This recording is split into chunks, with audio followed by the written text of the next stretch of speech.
happy New Year to everyone.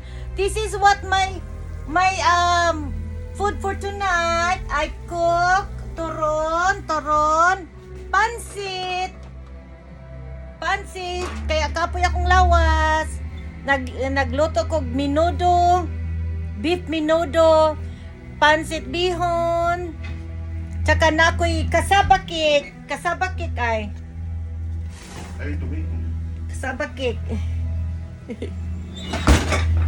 Luto kong kasaba cake. Unya. Nagkaw na. Oo, ganang taquitos. Taquitos nga ready made the taquitos. I bought it in the Filipino store.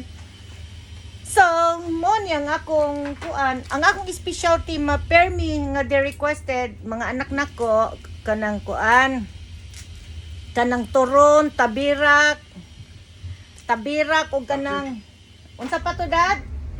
Pansit. Muna mag-adobo unta ako pero daghan ng pagkaon dili man na masayang pud ba. So nga ko nagluto na nagpalit na lang ko para magbuhat kog turon. Kay request na sa kong mga anak ang turon o kanang unsa pa to? Grabe oh, papagani mag New Year kaon na spendoy kadua ka bisis. Ganahan man gud na siya sa akong luto gud. Ako magluto ko pero kanang ako lang balay lang ko ba kay maulaw man ko magdala og pagkaon sa kanang magtipok-tipok mi kay baka di bitaw mahalin. Dili kaunon ba, masakitan ta. So ang ako na lang drive-thru na lang ko magpalit ko permi. Lami kay ang akong turon ay mo ni pang snack na mo, dili kayo tamis kay kabalo ka mga diabetic na mi.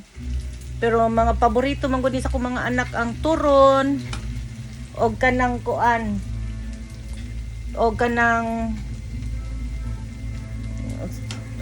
usay mag-spaghetti ko pero ako rapod ako mga anak lang mangaon kay kuan maulaw biya ta nga magluto ta nya di sila ganahan ba pag guman ako ani maligo din ko kay since this afternoon ganinang hapon pa ko sigluto kapoy kay akong hips ba tinindog so yung ko dili jud ko pwede maging cooker ba kay kuan nya sito ang nanglimpyo tanan so ako ang naginahinay limpis kasilyas maligo man ko karon so happy new year everyone, thanks for watching, peace out.